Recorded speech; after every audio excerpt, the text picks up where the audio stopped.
ওয়াসাল্লাম বলেন রবিমা রাজুলিন দাখালা আলাইহি রমাযানা সুম্মা সালাতা ক্বাবলা আন ইয়াগফিরা লাহু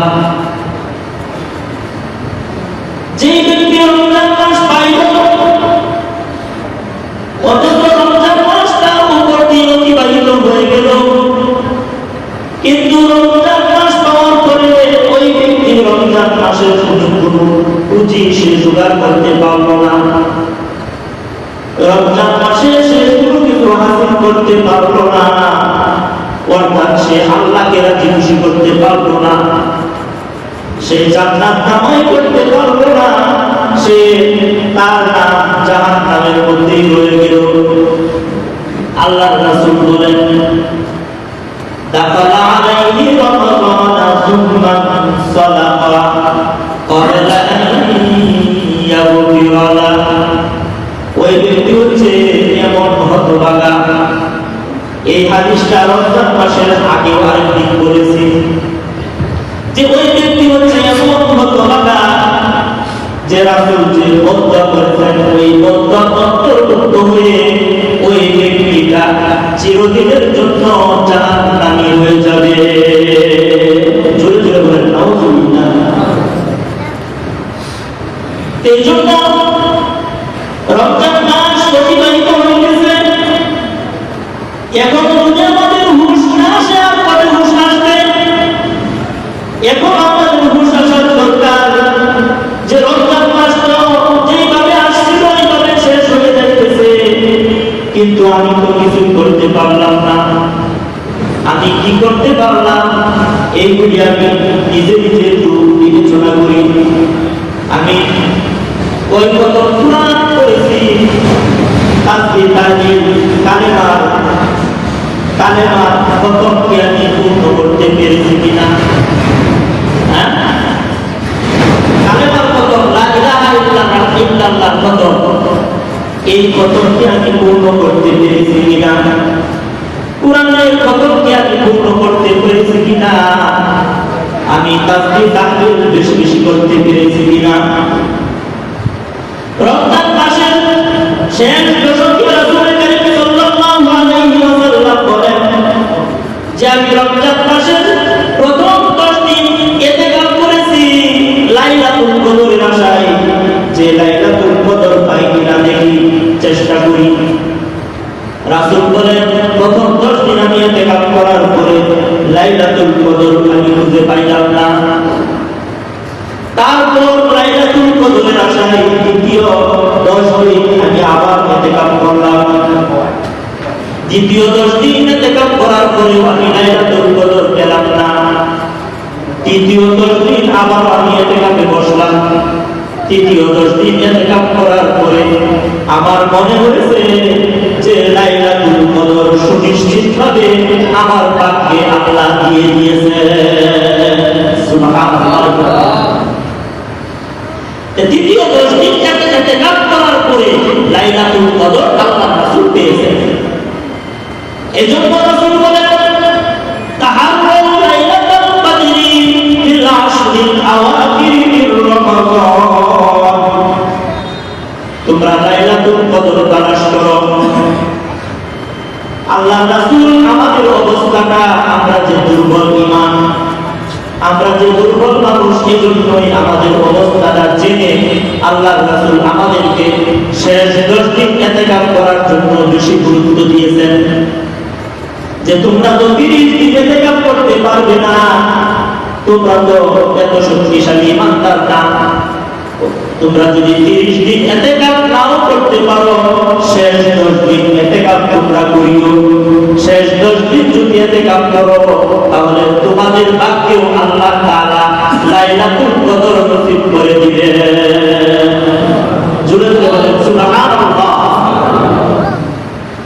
এই জন্য মসজিদের মধ্যে শেষ 10 দিন ইতিকাফ করা সুন্নতে মুআক্কাদা সুন্নতে মুআক্কাদা কিফায়া যদি একজন মানুষও ইতিকাফ না করে তাহলে মসজিদের হক নষ্ট হবে তাহলে সমস্ত মানুষগুলি গুনাহগার হবে আর যদি কমপক্ষে একজন মানুষ যদি মহল্লা থেকে মসজিদের মধ্যে ইতিকাফ করে তাহলে সকলের হক আদায় হয়ে যাবে, কিন্তু আমল নামায় সকলের যে লাভ হইত, সবে বদল পাইত, সেটা তো আর হইল না।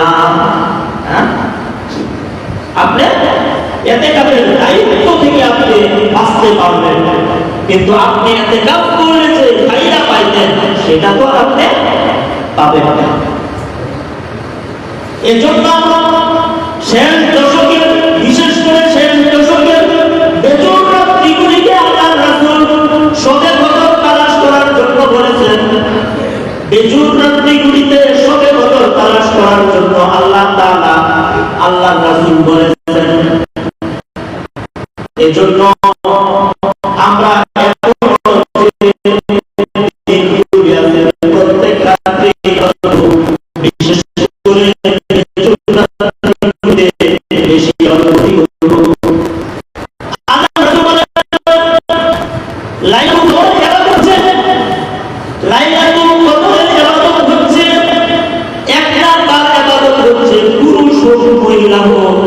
তোমরা লাইলাতুল কদর যদি তোমাদের ভাগ্যে নসিব হয়ে যায় তাহলে একটা বার আমল করবে, তোমরা দান সদকা করবে।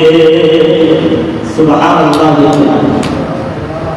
লাইলাতুল কদরের এক নাম্বার আমল দান সদকা করা।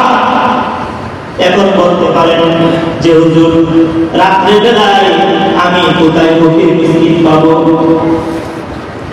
লাইলাতুল কদর কি দিনে হয় না রাত্রে? হ্যাঁ, কথা কথা রাত্রে। এখন বলতে পারেন যে হুজুর আমি রাত্রে কিভাবে দান করব?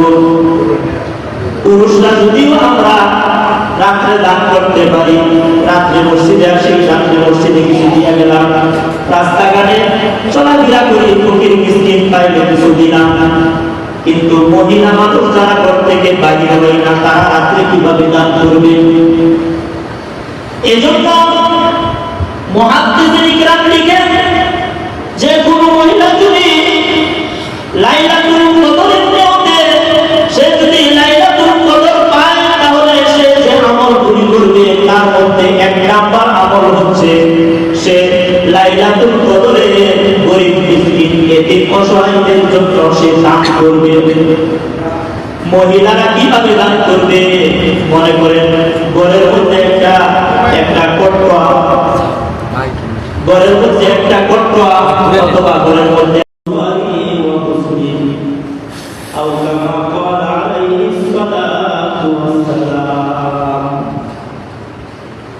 সাদাকাল্লাহুল মাওলানাল আযীম ওয়া সাদাকা রাসূলুহুন নাবিয়্যুল কারীম ওয়া নাহনু আলা যালিকা মিনাশ শাহিদিন ওয়াশ শাকিরিন। সুবহানাকা লা ইলমা লানা ইল্লা মা 'আল্লামতানা ইন্নাকা আনতাল আলীমুল হাকীম। সকলে মুহাম্মাদের সাথে দরুদ শরীফ পড়ি। আল্লাহুম্মা সাল্লি আলা মুহাম্মাদ ওয়া আলা আলি মুহাম্মাদ কামা সাল্লাইতা আলা ইব্রাহিম ওয়া আলা আলি ইব্রাহিম ইন্নাকা হামিদুম মাজিদ। আল্লাহুম্মা বারিক আলা মুহাম্মাদ ওয়া আলা আলি মুহাম্মাদ কামা বারাকতা আলা ইব্রাহিম ওয়া আলা আলি ইব্রাহিম ইন্নাকা হামিদুম মাজিদ। জিকির করি লা ইলাহা ইল্লাল্লাহ, লা ইলাহা ইল্লাল্লাহ, লা ইলাহা ইল্লাল্লাহ।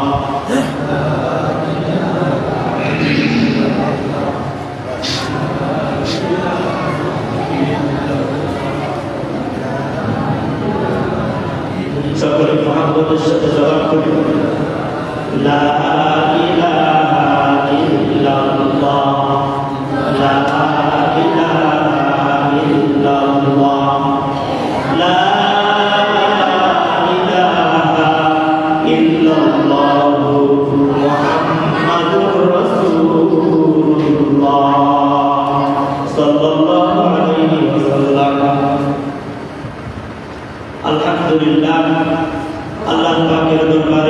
কোটি শুকর যে মহান রব্বুল আলামিন আমাদেরকে দুনিয়ার সমস্ত ঝামেলা থেকে মুক্ত করে আল্লাহর মসজিদে আসা এবং বসার তৌফিক দিয়েছেন। এর জন্য সকলে অন্তরের অন্তঃস্থল থেকে স্বতঃস্ফূর্তভাবে একবার বলে আলহামদুলিল্লাহ।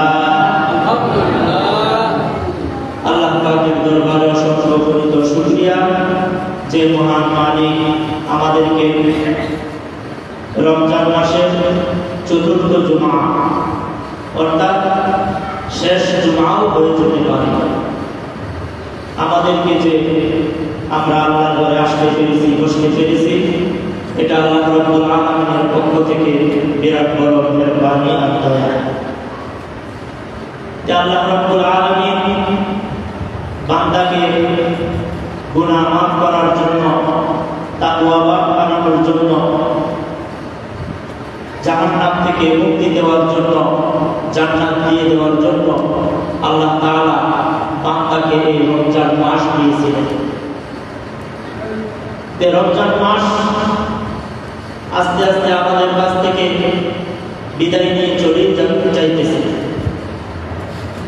রমজান মাস আগামী শুক্রবার যদি 29 যদি এই মাস যায় তাহলে হয়তো আগামী শুক্রবারে ঈদও হয়ে যেতে পারে।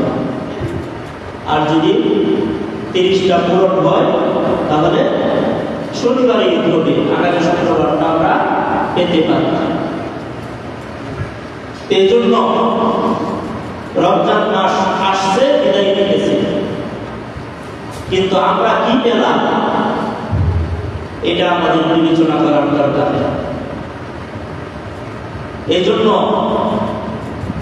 রমজান মাস আসলে, রমজান মাস যে সময় বিদায় নিয়ে যাইতেছে, এমন সময় যারা আল্লাহওয়ালা তাকওয়াবান মানুষ, যারা পরহেজগার দিনদার, ওই মানুষগুলি আরো ব্যস্ত হয়ে পড়বে।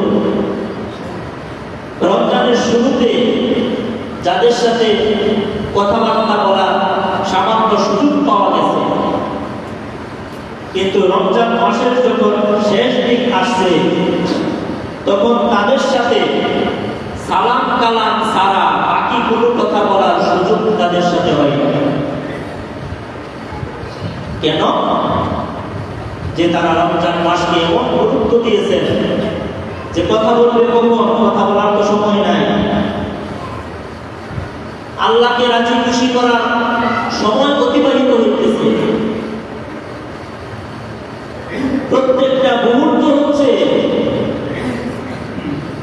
প্রত্যেকটা মিনিট, প্রত্যেকটা ঘন্টা, প্রত্যেকটা দিন কোটি কোটি দিনের চেয়েও বেশি দাম। এই জন্য ওনারা ওই যে গত সপ্তাহের আগের সপ্তাহে বলছিলাম যে হযরত মাওলানা জাকারিয়া রাহমাতুল্লাহ আলাইহি রমজান মাস আসলে ওনাদের সাথে কেউ সৌজন্য সাক্ষাৎ করবে এতটুকু সময়ও কেউ পায় না, তারা এমন গুরুত্ব দিবে। এই রমজান মাস আমাদের কাছ থেকে বিদায় নিয়ে চলে যাইতেছে, আমরা কে কি করতে পেরেছি এটা আমাদের যে একটা কথা আছে যে কানার তো মনে মনেই জানা যে আমি তো কানা, কানার তো মনে মনেই জানা যে আমি তো কানা। যতই কালো চশমা করুক আর যাই কিছু করুক, কিন্তু মানুষ যদি মানুষের চোখের আড়াল থেকে সে যদি আড়াল হয়ে থাকতে পারে, কিন্তু তার মনে মনে ঠিকই সে জানে যে আমি তো কানা। এই জন্য মানুষে যাই কিছু মনে করুক যে আমি তো ইমাম সাহেব, অনেকেই মনে করতেছে ইমাম সাহেব তো মনে হয় পারে এমন এক আমল করছে, কোরআন শরীফ মনে হয় 10 খতমের উপরে করছে, 10 খতমের উপরে করছি, এটা রিয়া মুক্ত করতে পেরেছি না রিয়া যুক্ত হয়েছে তা তো আমার জানা না।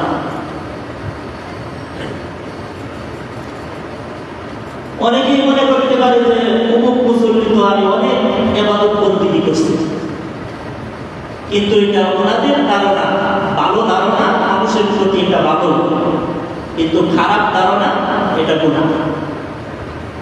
মানুষের প্রতি ভালো ধারণা করা এটাও নেই, এটা কেউ করতে পারে, এটা ভালো। কিন্তু ধারণা করবো, কিন্তু আসলে তো ধারণা অনুযায়ী আমি কিছুই করতে পারবো না। এই জন্য আর এক সপ্তাহ আছে, এই সপ্তাহটা আমরা এই দুনিয়াবি লাইনে প্রস্তুতি না নিয়ে, দুনিয়াবি কাজে সময় নষ্ট না করে আমরা আল্লাহকে রাজি খুশি করার জন্য এই একটা সপ্তাহ যেন আমরা যদি পরিপূর্ণভাবে কাটাইতে পারি, তাহলে আশা করা যায় আল্লাহ তাআলা আমাদেরকে মাফ করে দিতে পারে। সুবহানাল্লাহ ওয়া বিহামদিহি। এজন্যই রাসূল করিম সাল্লাল্লাহু আলাইহি ওয়াসাল্লাম বলেন, রগিমা রাজুলিন দাখালা আলাইহি রমাযানা সুম্মা সাদাকা ক্বাবলা আন ইয়াগফিরা। যে ব্যক্তি রমজান মাস পাইল, অথচ রমজান মাসটা উপর দিয়ে অতিবাহিত হয়ে গেল, কিন্তু রমজান মাস পাওয়ার পরে ওই ব্যক্তি রমজান মাসের কোনো পুঁজি সে জোগাড় করতে পারল না, রমজান মাসে সে কোনো কিছু হাসিল করতে পারল না, অর্থাৎ সে আল্লাহকে রাজি খুশি করতে পারল না, সে জান্নাত কামাই করতে পারল না, সে তার নাম জাহান্নামের মধ্যেই রয়ে গেল। আল্লাহর রাসূল বলেন, দাখালা আলাইহি রমাযানা সুম্মা সাদাকা ক্বাবলা আন ইয়াগফিরা লাহু। ওই ব্যক্তি হচ্ছে এমন হতভাগা, এই হাদিসটা রমজান মাসের আগেও আরেকদিন বলেছি, যে ওই ব্যক্তি হচ্ছে এমন হতভাগা যে রাসূল যে বদদুয়া করেছেন, ওই বদদুয়ার অন্তর্ভুক্ত হয়ে ওই ব্যক্তিটা চিরদিনের জন্য জাহান্নামী হয়ে যাবে। জোরে জোরে বলেন নাউযুবিল্লাহ। এই জন্য রমজান মাস অতিবাহিত হয়ে গেছে, এখন যদি আমাদের হুঁশ না আসে, আর কবে হুঁশ আসবে? এখন আমাদের হুঁশ আসার দরকার যে রমজান মাস তো যেভাবে আসছিল ওইভাবে শেষ হয়ে যাইতেছে, কিন্তু আমি তো কিছুই করতে পারলাম না। আমি কি করতে পারলাম এইগুলি আমি নিজে নিজে একটু বিবেচনা করি। আমি ওই কত কুরআন করেছি, তাসবিহ তাহলিল কালেমা কত কি আমি পূর্ণ করতে পেরেছি কিনা? কালেমার কত, লা ইলাহা ইল্লাল্লাহর কত, এই কতটি আমি পূর্ণ করতে পেরেছি কিনা? কুরআনের কতটি আমি পূর্ণ করতে পেরেছি কিনা? আমি তাসবিহ তাহলিল বেশি বেশি করতে পেরেছি কিনা? রমজান মাসের শেষ দশকে রাসূল করিম সাল্লাল্লাহু আলাইহি ওয়াসাল্লাম বলেন যে আমি রমজান মাসের প্রথম 10 দিন ইতিকাফ করেছি লাইলাতুল কদরের আশায়, যে লাইলাতুল কদর পাই কিনা দেখি, চেষ্টা করি। রাসূল বলেন প্রথম 10 দিন আমি ইতিকাফ করার পরে লাইলাতুল কদর আমি খুঁজে পাইলাম না। তারপর লাইলাতুল কদরের আশায় দ্বিতীয় 10 দিন আমি আবার ইতিকাফ করলাম। দ্বিতীয় 10 দিন ইতিকাফ করার পরে আমি লাইলাতুল কদর পেলাম না। তৃতীয় 10 দিন আবার আমি ইতিকাফে বসলাম। তৃতীয় 10 দিন ইতিকাফ করার পরে আমার মনে হয়েছে যে লাইলাতুল কদর সুনিশ্চিতভাবে আমার ভাগ্যে আল্লাহ দিয়ে দিয়েছে। সুবহানাল্লাহ। তৃতীয় 10 দিন ইতিকাফ করার পরে লাইলাতুল কদর আল্লাহর রাসূল পেয়েছেন। এজন্য রাসূল বলেন, তাহাররাউ লাইলাতুল কদরি ফিল আশরিল আওয়াখির মির রমাযান। তোমরা লাইলাতুল কদর তালাশ করো। আল্লাহর রাসূল আমাদের অবস্থাটা, আমরা যে দুর্বল ঈমান, আমরা যে দুর্বল মানুষ, এজন্যই আমাদের অবস্থাটা জেনে আল্লাহর রাসূল আমাদেরকে শেষ 10 দিন ইতিকাফ করার জন্য বেশি গুরুত্ব দিয়েছেন। যে তোমরা তো 30 দিন ইতিকাফ করতে পারবে না, তোমরা তো এত শক্তিশালী ইমানদার না, তোমরা যদি 30 দিন ইতিকাফ নাও করতে পারো, শেষ 10 দিন ইতিকাফ তোমরা করিও। শেষ 10 দিন যদি ইতিকাফ করো, তাহলে তোমাদের ভাগ্যেও আল্লাহ তাআলা লাইলাতুল কদর নসিব করে দিবেন। জোরে জোরে বলেন সুবহানাল্লাহ। এই জন্য মসজিদের মধ্যে শেষ 10 দিন ইতিকাফ করা সুন্নতে মুআক্কাদা, সুন্নতে মুআক্কাদা একে পায়া। যদি একজন মানুষও ইতিকাফ না করে, তাহলে মসজিদের হক নষ্ট হবে, তাহলে সমস্ত মানুষগুলি গুনাহগার হবে। আর যদি কমপক্ষে একজন মানুষ যদি মহল্লা থেকে মসজিদের মধ্যে ইতিকাফ করে, তাহলে সকলের হক আদায় হয়ে যাবে। কিন্তু আমল নামায় সকলের যে লাভ হইতো, সবে বদল পাইতো, সেটা তো আর হইল না। আপনি ইতিকাফের দায়িত্ব থেকে আপনি বাঁচতে পারবেন, কিন্তু আপনি ইতিকাফ করলে যে ফায়দা পাইতেন, সেটা তো আর আপনি পাবেন না। এজন্য শেষ দশকের, বিশেষ করে শেষ দশকের বেজোর রাত্রিগুলিকে আল্লাহর রাসূল শবে বদর তালাশ করার জন্য বলেছেন। বেজোর রাত্রিগুলিতে শবে বদর তালাশ করার জন্য আল্লাহ তাআলা আল্লাহর রাসূল বলেছেন।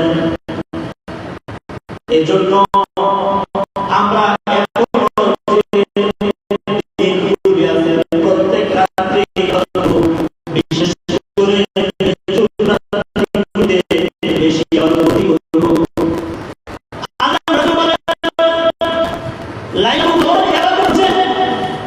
লাইলাতুল কদরের ইবাদত হচ্ছে, এক নাম্বার ইবাদত হচ্ছে পুরুষ হোক মহিলা হোক, তোমরা লাইলাতুল কদর যদি তোমাদের ভাগ্যে নসিব হয়ে যায়, তাহলে এক নাম্বার আমল করবে, তোমরা দান সদকা করবে। সুবহানাল্লাহ। লাইলাতুল কদরের এক নাম্বার আমল দান সদকা করা। এখন বলতে পারেন যে হুজুর, রাত্রে বেলায় আমি কোথায় ফকির মিসকিন পাবো? লাইলাতুল কদর কি দিনে হয় না রাত্রে? হ্যাঁ, কথা কথা রাত্রে। এখন বলতে পারেন যে হুজুর, আমি রাত্রে কিভাবে দান করব? পুরুষরা যদিও আমরা রাত্রে দান করতে পারি, রাত্রে মসজিদে আসি, রাত্রে মসজিদে কিছু দিয়ে গেলাম, রাস্তাঘাটে চলাফেরা করি, ফকির মিসকিন পাইলে কিছু দিলাম, কিন্তু মহিলা মানুষ যারা ঘর থেকে বাইরে হয় না, তারা রাত্রে কিভাবে দান করবে? এজন্য মুহাদ্দিসিন ইকরাম লিখেন যে কোনো মহিলা যদি লাইলাতুল কদরের নিয়তে সে যদি লাইলাতুল কদর পায়, তাহলে সে যে আমলগুলি করবে তার মধ্যে এক নাম্বার আমল হচ্ছে সে লাইলাতুল কদরে গরীব মিসকিন এতিম অসহায়দের জন্য সে দান করবে। মহিলারা কিভাবে দান করবে? মনে করেন ঘরের মধ্যে একটা কটকা, ঘরের মধ্যে একটা কটকা অথবা ঘরের মধ্যে একটা এইগুলি সংগ্রহ করে রাখবে। ঘরের মধ্যে একটা জায়গা সেট করে রাখবে, একটা জায়গা ঠিক করে রাখবে যে আমি রাত্রে দান করব, রাত্রে আমি এই কটকার ভিতরে টাকাটা রাখা দিব। দূরে রাখো, আরো দূরে। রাত্রে আমি টাকাটা এই বয়মের ভিতরে রাখা দিব। দিনে যখন ফকির মিসকিন আসবে, তখন ফকির মিসকিনের হাতে আমি দিয়া দিব। বুঝতে পারছেন? হ্যাঁ, বুঝছেন কথাটা? রাত্রে এইভাবে দান করব। আল্লাহর রাসূল বলেন, লাইলাতুল কদর যদি তোমার আমলনামায় নসিব হয়, তাহলে তুমি লাইলাতুল কদরে এক নাম্বার আমল হচ্ছে তুমি কিছু না কিছু দান সদকা করবে। আমরা পুরুষ যারা তারাও যদি রাত্রে দান করার জন্য যদি কোনো সুযোগ না পায়, তাহলে আমরাও ওই বয়মের ভিতরে রেখে দিব। আর মা বোন যারা আপনারাও এই বয়মের ভিতরে কিছু না কিছু রেখে দিবেন। দিনে যখন ফকির মিসকিন আসবে তখন ফকির মিসকিনদের হাতে দিয়ে দিবেন। এই আমলটা আমরা প্রতি রাত্রি এই আমলটা করব। দ্বিতীয় নাম্বার আমল হচ্ছে লাইলাতুল কদর আসলে লাইলাতুল কদরের শেষ 10 দিন আমরা বেশি বেশি কোরআন তেলাওয়াত করব। বিশেষ করে বেজুর রাত্রিতে আমরা যারা কোরআন তেলাওয়াত করতে পারি তারা তো আমরা কোরআন তেলাওয়াত করব, কমপক্ষে 1 পারা পড়ব।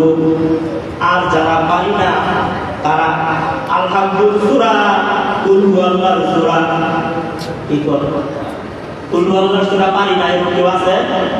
হ্যাঁ, কুল হুয়াল্লাহর সূরা পারি না এমন মানুষ খুব কম, এমন মানুষ নাই বললেই চলে। কুল হুয়াল্লাহর সূরা পারি না এমন মানুষ আমাদের মধ্যে নাই। অতএব আমরা এই বেজুর রাত্রিতে বেশি বেশি সূরাতুল ইখলাস কুল হুয়াল্লাহর সূরাটা পড়ব। 1 বার করি, 2 বার করি, 3 বার করি, 4 বার করি, 5 বার করি, 10 বার করি, 20 বার করি, 100 বার করি। আপনি অন্য কোনো করা পারেন না, শুধু কুল হুয়াল্লাহর সূরা আপনি এই রাত্রে 100 বার করেন। কুল হুয়াল্লাহর সূরাটা 100 বার করেন। এইভাবে প্রতি রাত্রে আমরা কোরআন থেকে তেলাওয়াত করব, কোরআন তেলাওয়াত করব। আমরা যে যতটুকু জানি ওই পড়াটাই আমরা করব। যদি কোরআন তেলাওয়াত আমরা সারা কোরআন পড়তে নাও পারি, মুখস্থ যে সকল আয়াতগুলি আছে, যে সকল ছোট্ট ছোট্ট সূরাগুলি আছে, এই সূরাগুলি আমরা কমপক্ষে বেশি বেশি তেলাওয়াত করার চেষ্টা করব। দ্বিতীয় নাম্বার আমল হচ্ছে আল্লাহর রাসূল বলেন যে লাইলাতুল কদর যদি তোমরা পাও তাহলে লাইলাতুল কদরে তোমরা একটা দোয়া করবে। এই দোয়াটা হচ্ছে হাদিসের বিশুদ্ধ কিতাবের মধ্যে এই দোয়াটা আসছে। আল্লাহর রাসূল বলেন আল্লাহুম্মা ইন্নাকা আফুউন তুহিব্বুল আফওয়া ফাআফু আন্না। আমার সাথে বলেন আল্লাহুম্মা ইন্নাকা আফুউন তুহিব্বুল আফওয়া ফাআফু আন্না। اللهم إنك عفو تحب العفو فاعف عنا। আল্লাহর রাসূল বলেন এই দোয়াটা আমরা রমজান মাসে এই দোয়াটা আমরা করব। রমজান মাসের বেজুর রাত্রিগুলিতে বিশেষ করে আমরা এই দোয়াটা করব। তাহলে কয়টা বললাম? আমল। 1 নাম্বার দান সদকা, 2 নাম্বার কোরআন তেলাওয়াত, 3 নাম্বার এই দোয়া আল্লাহুম্মা ইন্নাকা আফুউন তুহিব্বুল আফওয়া ফাআফু আন্না। এই দোয়াটা করব।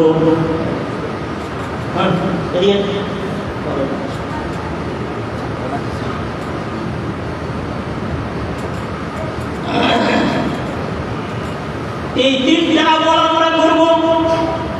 তারপরে 4 নাম্বার আমল হচ্ছে লাইলাতুল কদর যদি আমাদের ভাগ্যে নসিব হয় তাহলে লাইলাতুল কদরে আমরা বেশি বেশি দুরূদ শরীফ পড়ব। দুরূদ শরীফ বুঝি? হ্যাঁ, বেশি বেশি দুরূদের আমল করব। আল্লাহর রাসূল বলেন কোন মানুষ যদি মুহাব্বত করে যদি একবার দুরূদ পড়ে তাহলে ওই ব্যক্তির আমল নামায় আল্লাহ তাআলা 10টা রহমত নাজিল করে দেন। জোরে বলেন সুবহানাল্লাহ। 10টা রহমত তার আমল নামায় আল্লাহ তাআলা দিয়া দেন, সে যদি একবার মহব্বতের সাথে দরুদ পড়ে। এই জন্য ওই রাত্রিতে আমরা বেশি বেশি দরুদ পড়ব। তারপরে ৫ম নাম্বার আমল হচ্ছে ওই রাত্রে আমরা বেশি বেশি আল্লাহর জিকির করব, তাসবিহ তাহলিল করব, কালেমা পড়ব, লা ইলাহা ইল্লাল্লাহর জিকির করব, সুবহানাল্লাহ পড়ব, আলহামদুলিল্লাহ পড়ব, আল্লাহু আকবার পড়ব। এই তাসবিহ তাহলিল গুলি ওই রাতে আমরা বেশি বেশি করব। এই 5টা আমলের কথা বললাম। এই 5টা আমল সহজ আমল। এই সহজ না? ওইদিকে কেউ কিছু বলে না। এই 5টা আমল সহজ হলো। এই যে কয়দিন আছে এই 5টা আমল আমরা করব। 1 নাম্বার দান সদকা করব। আপনাকে বলা হয় না যে আপনি একবারে আপনার এই সমস্ত সম্পদের ভান্ডার দিয়ে দেন। আপনি দান সদকা করবেন, সামান্য কিছু হইলেও ওই রাত্রে আপনি আল্লাহর রাস্তায় দিবেন। 2 নাম্বার কোরআন তেলাওয়াত। আপনি কোরআন তেলাওয়াত যদি কোরআন দেখে দেখে আপনি পড়তে পারেন না, বা আপনি হাফেজ না, কারি না, আপনার যেই সকল সূরাগুলি মুখস্থ আছে আপনি ওইগুলি পড়েন। 3 নাম্বার যে আপনি ওই দিন একটা দোয়া করবেন। এই দোয়াটা যদি আরবিতে আপনারা না পারেন, আল্লাহুম্মা ইন্নাকা আফুউন তুহিব্বুল আফওয়া ফাআফু আন্না, এই দোয়াটার বাংলা অর্থ হচ্ছে এরকম যে আয় আল্লাহ, আপনি আমাকে মাফ করে দেন। আপনি মহাব্বত করে আপনার যে মহাব্বতের মানুষগুলিকে, ভালোবাসার মানুষগুলিকে যেইভাবে মাফ করে দিয়েছেন, আমাকেও ওইভাবে মাফ করে দেন। সুবহানাল্লাহ। আল্লাহ যাকে ভালোবাসেন তাকেই তো মাফ করে দেন। এইখানে আপনি বলতেছেন যে আল্লাহ, আপনি যেই মানুষগুলিকে ভালোবেসে তাদের জীবনের গুনাহ মাফ করে দিয়েছেন, ওই মানুষগুলির মতো আমাকেও মহাব্বত করে আমার জিন্দেগীর সব গুনাহ আপনি মাফ করে দেন।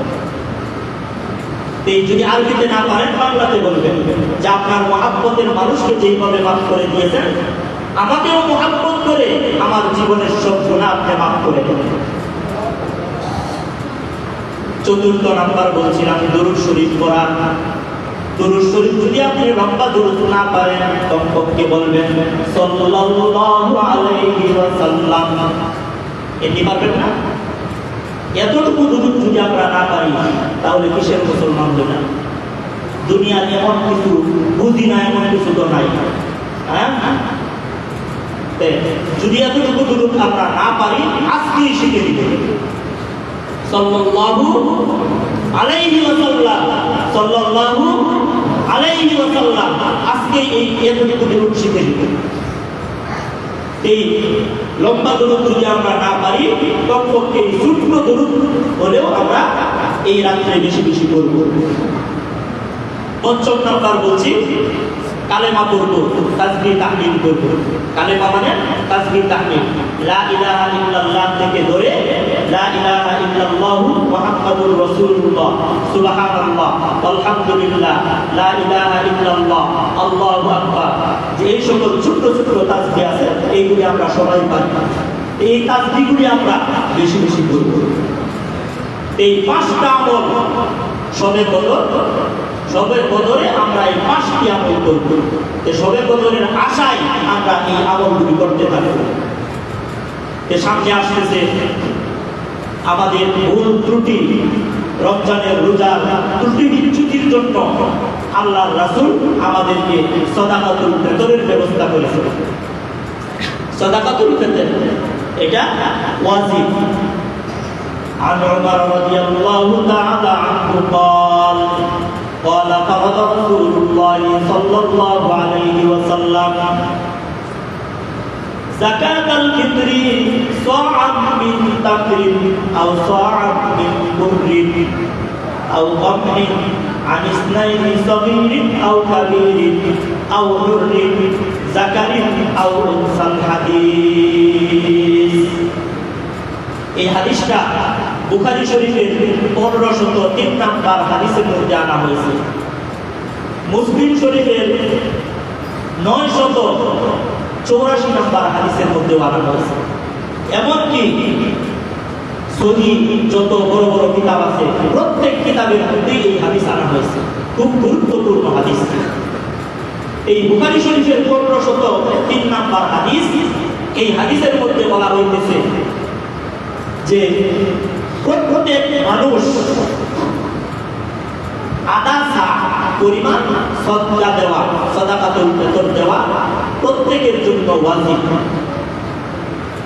আধা সা হচ্ছে কি, যদি আপনি গম দিয়া দেন তাহলে 1 কেজি 650 গ্রাম,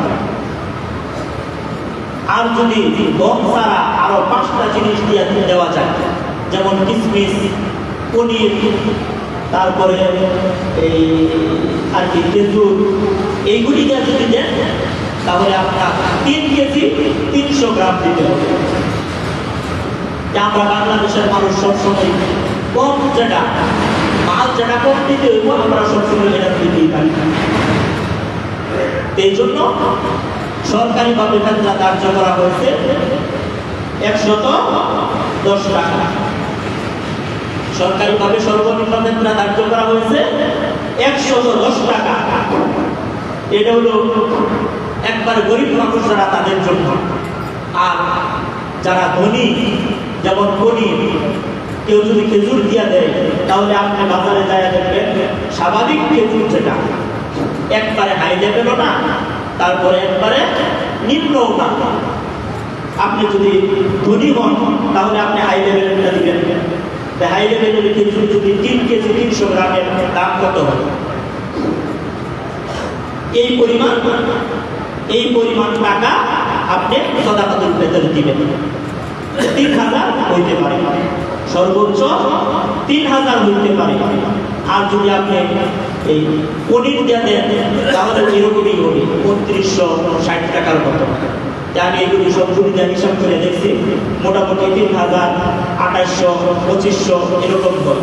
আর সর্বনিম্ন যেটা এটা হচ্ছে 110 টাকা। আমরা যারা একেবারে গরিব মানুষ সবাই মাথা পিছু 110 টাকা সাদাকাতুল ফিতর ঈদের আগেই দিয়ে দিব, যেন রমজানের ঈদ গরিব মানুষ যারা তারা যেন গরিব গরিব মিলে যেন একসাথে ঈদ করতে পারে। একটা কথা আমরা নেড়ে বিভিন্ন জায়গায় শুনি, বিভিন্ন মানুষ আছে কিভাবে দিন ইসলামের মধ্যে খালি পেস্ট লাগাবে, তারা শুধু আছে এই দাম দাম। এই জন্য এই সকল কথাই আমরা কান দিব না। আল্লাহ রাসূল হাদিসের মধ্যে বলেছেন গরিবের প্রয়োজন অনুযায়ী তাকে দান করো, এটা হচ্ছে সর্বোত্তম দান। কি বললাম বুঝছেন?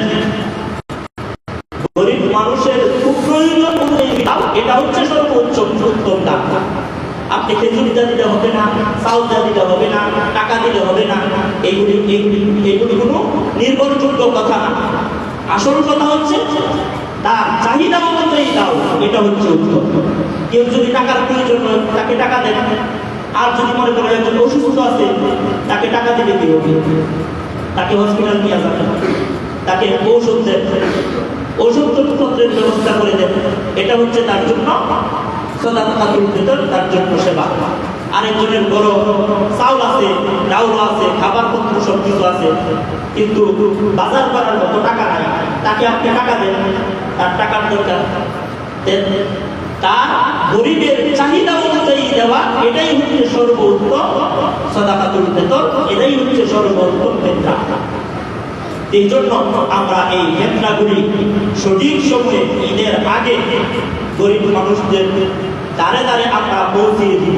গরিব যেন আমাদের কাছে নিতে আইসা তাদের জন্য কোনো ধরনের ক্ষতি না হয়। ওই যে জাকাতের লঙ্গি কাপড় দেওয়ার লাগে আগেই মাটি মারা দিচ্ছে, পরে জাকাতের কাপড় নিয়ে মারাইছে, আয় একবারে লাইন দিয়ে লাইনে দাঁড়ায় থাকতে থাকতে পরে খাবার করে পরে মানুষ পিছিয়ে পড়ছে।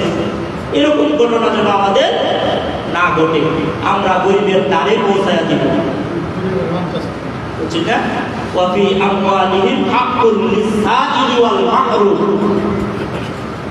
তোমাদের সম্পদের মধ্যে গরিবের হক রয়েছে। তুমি মনে করো না যে গরিবরা আমি দান করতেছি, আমি তো একবার বিরাট কিছু, আমি গরিবদের দিতাছি, গরিবদের দয়া করতেছি। আল্লাহ কর না, তুমি দয়া করতেছো না, গরিব নিয়া তোমারে দয়া করতেছে। তোমার সম্পদটা নিয়ে গরিবে তোমার উপর দয়া করতেছে। আর নাহলে তো তুমি তো এই বেহালাল সম্পদ মাথায় নিয়ে বুঝতা কারে দিতা, কেউ তুমি না দিত। এই জন্য আমি আমার দায়িত্ব মনে করে গরিবের দ্বারে দ্বারে আমাদের সম্পদগুলি আমরা গরিবের কাছে পৌঁছে দিই। আল্লাহ তাআলা আমাদের সকলকে এই সকল ভালো কথাগুলি বোঝায় এবং আমল করার তৌফিক দান করুন। সবাই বলে আমিন।